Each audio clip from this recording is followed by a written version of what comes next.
stage of the ANC's NGC. As we've indicated earlier on, that today is the final day. Just to give you a quick rundown of what's expected to happen today, we expect the declarations to come through.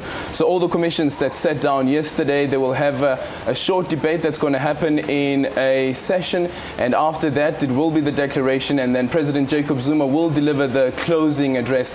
Right now I'm joined by Deputy Minister in the Presidency, Obed Bapela, who's also an ANC NGC member, as well as the former chairperson of the ANC Subcommittee on International Affairs.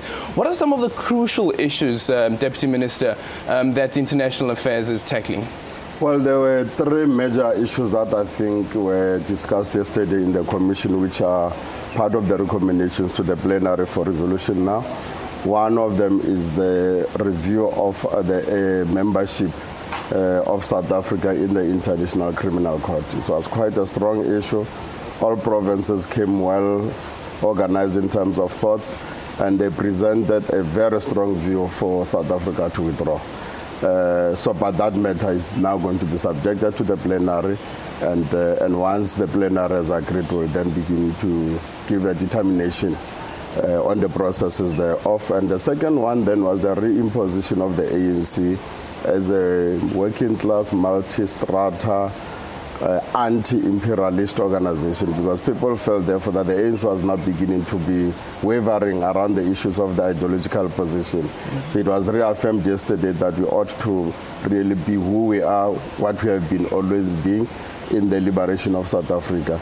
And then the third is which came but was never discussed but was referred to the policy conference, is the issue of the dual citizenship, that because the NGC does not take decisions, but also it does not deal with new policy. This was a new policy that the Lekgotla was asking us to do. We are then saying to the NGC, can the matter be taken to the policy conference where new policies are being considered, and therefore the matter therefore will still be on the agenda going into the policy conference. Let's just quickly start on the reviewing of being a signatory to the Rome Statute. If at the end of this conference it becomes a declaration that the ANC says, let's review us being a signatory to the Rome Statute and the formation of the ICC, what would the process next be? Well, we start by saying that the principles that led us to be signatories of the ICC remains valid and fundamental. However, the organization ICC has now detracted from the original mandate, is now being hijacked. It has an agenda that is only selective towards African leaders. They are becoming arrogant, and their attitude is unbecoming. And because of all those particular factors, we can no longer see ourselves serving in that particular type of an atmosphere. But also that other parts of the world and other big countries refuse to join, such as the United States of America, Russia, and China, for whatever reasons. So, and if everybody is not in the ICC, it loses its status as a global organization, where everybody should accede to the instrument of fairness, so that we could then begin to deal with war crimes, genocide, and violation of gross human rights fairly, because all of us are members. So therefore, this issue of having a United Security Council with 3 members not being signatories of the ICC, but them having the powers to decide who must appear before the ICC, we find it as an unfair. And that is why we say, in the building of a fair, just an equitable world order, we need then to fix it. And then withdrawal is a tactical withdrawal, so that we could then begin to argue for the reorganization and then reordering, and then lobby other people that if you want us to go back, let's all go back.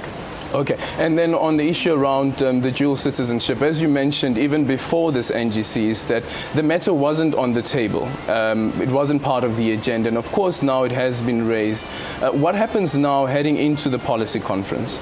Well, because the Lekgotla in July was the one that discussed and asked the international relations to look at the matter for consideration at the NGC.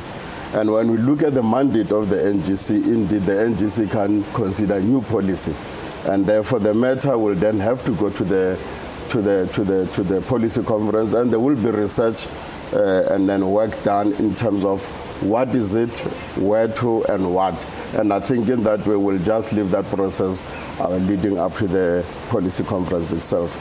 And whatever research informs us on, we'll then begin to look at the issues and the considerations thereof.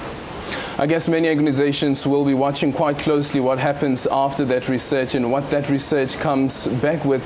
And what will happen after that? Will the ANC then come to a declaration that probably the country should review the dual citizenship that it currently has? It's back to you guys in studio.